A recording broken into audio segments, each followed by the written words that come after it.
The psychology of German prisoners of war, held in American camps during World War II, was complex and often contradictory. Many of these men remained fiercely loyal to Nazi ideology and to Adolf Hitler personally, even after being captured and removed from the war. They maintained military discipline within the camps, enforced Nazi Party ideology among fellow prisoners, and in some cases actively threatened or attacked POWs who expressed doubts about the regime or showed friendliness toward their American captors. This loyalty created tension within POW camps and presented challenges for American administrators trying to manage these facilities. Into this environment, American guards and camp personnel sometimes introduced psychological operations designed to undermine Nazi ideology and Hitler's cult of personality. One of the most effective and controversial tactics involved using humor and mockery, including incidents where Americans dressed as Hitler and publicly ridiculed him in front of assembled German prisoners. Halloween in American POW camps during World War II was a strange cultural collision. German prisoners, most of whom had never experienced this uniquely American holiday, initially found the entire concept baffling. The idea of children dressing in costumes and going door to door, asking for candy, of adults attending costume parties, of decorations featuring ghosts and skeletons and jack-o'-lanterns. All of this seemed bizarre to men from a very different cultural background. When American guards first tried to explain Halloween to their German prisoners, the reaction was often incomprehension followed by dismissive laughter. What kind of people celebrated such a foolish holiday? This was the American culture they were supposed to fear? German officers in particular, many of whom maintained a sense of superiority despite their captivity, viewed Halloween celebrations with contempt. These were professional military men, often from aristocratic or upper-middle-class backgrounds who saw themselves as members of a warrior elite. They had been trained in the Prussian military tradition that emphasized discipline, hierarchy, and dignity. The idea of grown men dressing in silly costumes seemed to confirm their prejudices about Americans as unsophisticated, frivolous people who lacked the seriousness and martial spirit necessary for true military greatness. When they saw American guards preparing for Halloween celebrations, some German officers laughed openly, making jokes about American childishness and lack of military bearing. This contempt, however, presented an opportunity for psychological warfare. American camp administrators and intelligence officers recognized that the German officers' arrogance and their continued devotion to Hitler represented vulnerabilities that could be exploited. If you could make Hitler himself seem ridiculous, if you could transform the Führer from an object of reverence into an object of mockery, you might begin to crack the psychological hold that Nazi ideology maintained over the prisoners. Halloween, with its tradition of costumes and theatrical performance, offered a perfect opportunity for exactly this kind of operation. The planning for what became known in some camps as the Hitler mockery incident was careful and deliberate. American personnel understood they were taking a risk. Open mockery of Hitler in front of hardcore Nazi prisoners could provoke violence. It could create martyrs and actually strengthen devotion to the Führer among true believers. But if executed correctly, with the right mixture of humor and humiliation, it might plant seeds of doubt and make Hitler seem less like a godlike leader and more like a flawed, even ridiculous human being. The preparations were made in secret. American guards and camp personnel, possibly including some anti-Nazi German POWs, who could be trusted to keep quiet, created costumes and props. Someone obtained or created a uniform resembling Hitler's, complete with the characteristic brown shirt, swastika armband, and iron cross. A fake mustache was prepared, styled in Hitler's distinctive toothbrush shape. Perhaps most importantly, someone who could mimic Hitler's speaking style and mannerisms was selected to play the role. This might have been an American guard with theatrical experience, or possibly a German-speaking American intelligence officer. or even an anti-Nazi German POW willing to participate in mocking the Führer. The performance was scheduled for Halloween night, when the entire camp population would be assembled.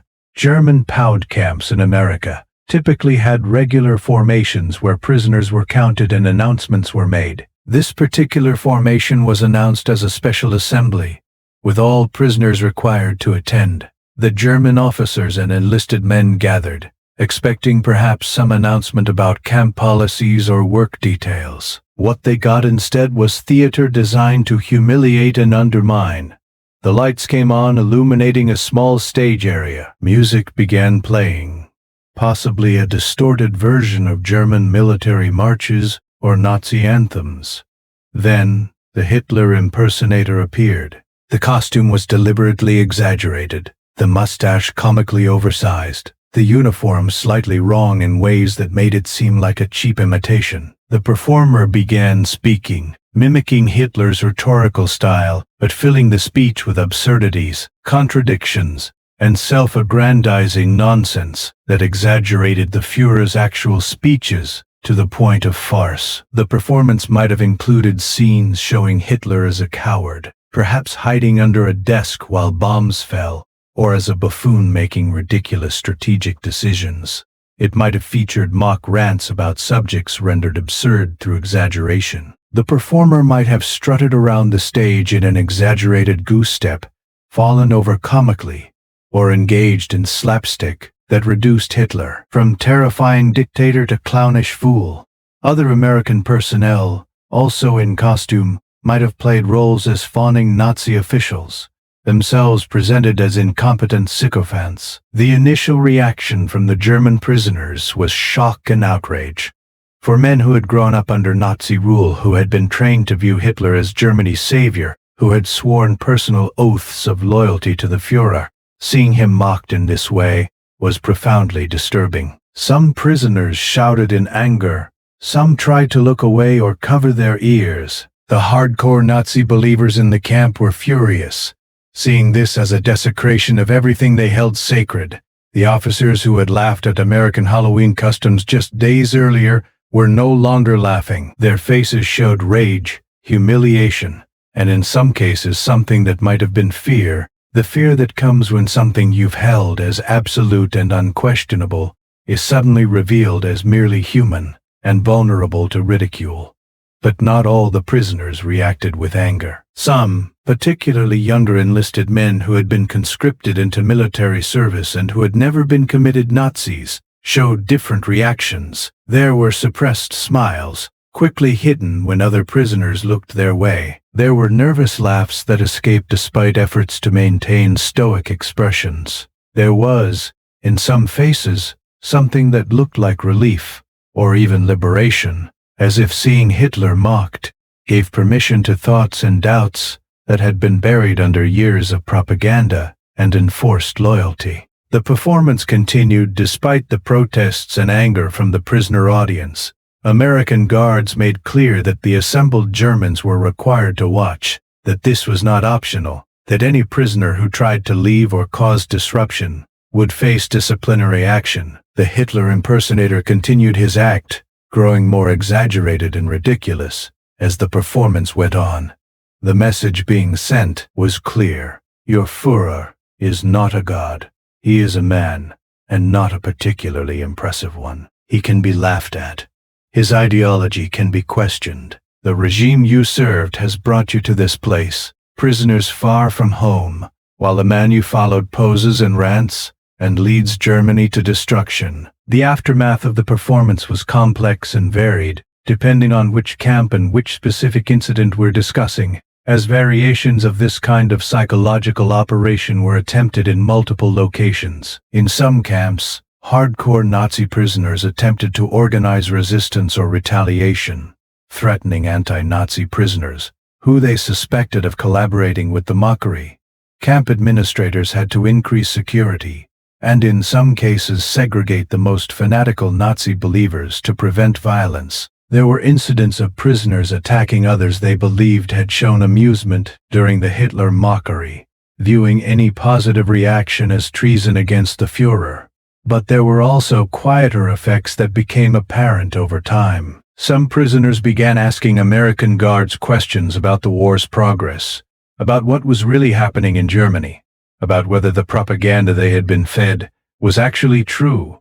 Some requested access to American newspapers and magazines, wanting to see information that wasn't filtered through Nazi ideology. Some began cooperating with re-education programs that American authorities had established to try to denazify the prisoner population. The mockery had not instantly converted committed Nazis into Democrats, but it had created openings for doubt, for questioning, for the possibility that everything they had believed might not be true. American intelligence officers who debriefed prisoners after such performances reported that the mockery was often more effective than straightforward arguments or propaganda. Telling a committed Nazi that Hitler was wrong or evil would simply provoke defensive reactions, reinforce existing beliefs, but making Hitler seem ridiculous, transforming him through humor from an object of reverence to an object of mockery, attacked the emotional and psychological foundations of Nazi loyalty in ways that direct argument could not. Laughter and ridicule are powerful weapons against authority that depends on maintaining an image of strength and infallibility.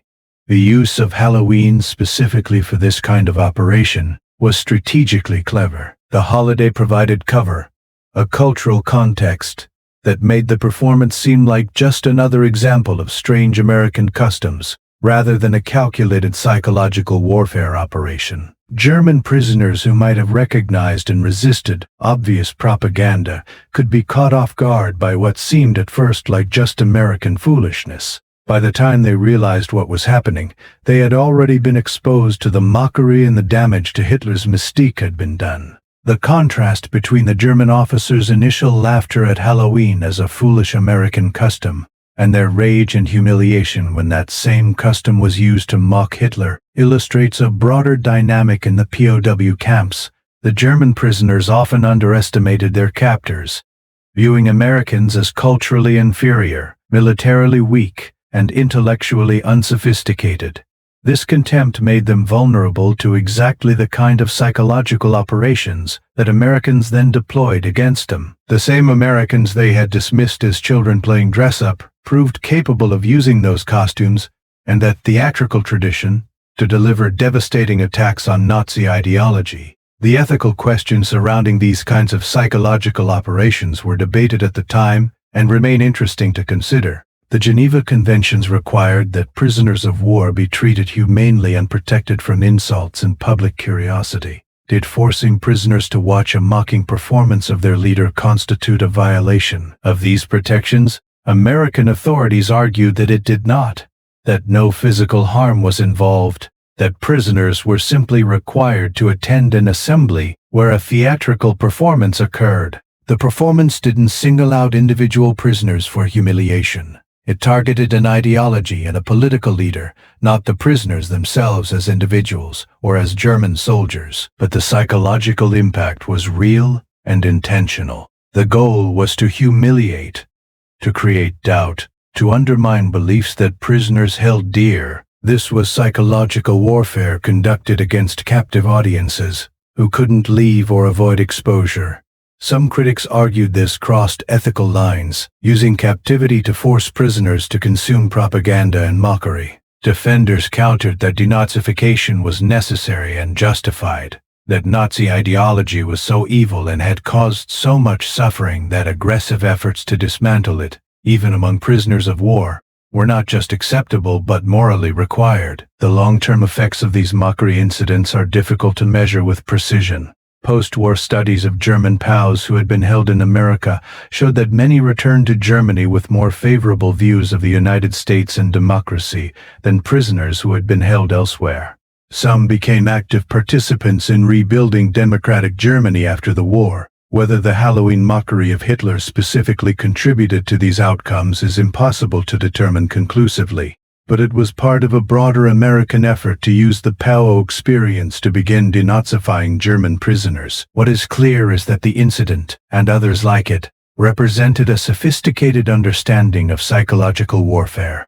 The Americans recognized that authority and ideology depend heavily on maintaining certain images and emotional responses. Hitler's power over his followers rested not just on fear or material benefits, but on a carefully constructed cult of personality that presented him as a superhuman figure destined to lead Germany to greatness.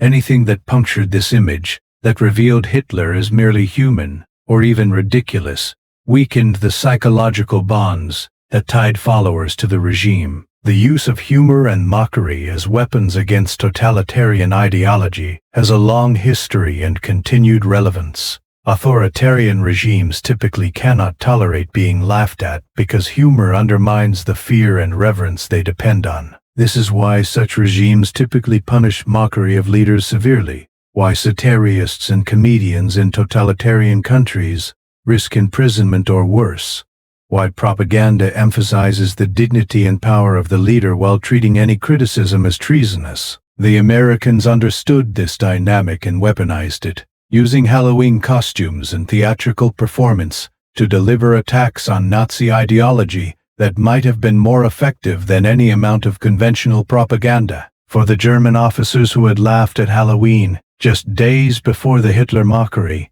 the experience must have been profoundly disturbing. They had dismissed American culture as frivolous and childish, only to discover that this same culture could be turned against them with devastating effectiveness. Their laughter had been premature and revealed their own vulnerability. They had underestimated their captors, and that mistake had consequences. The foolish American holiday they had mocked became the vehicle for mocking everything they believed in, and they were powerless to stop it or escape it.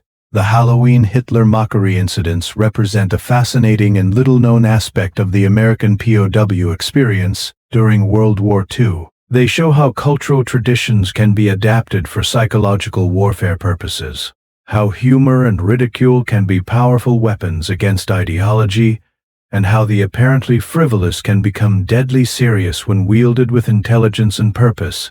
They also illustrate the complex psychological dynamics within POW camps, where captors and captives engaged in ongoing struggles over ideology, loyalty, and identity that went far beyond simple imprisonment and continued long after the physical fighting had ended for those particular soldiers.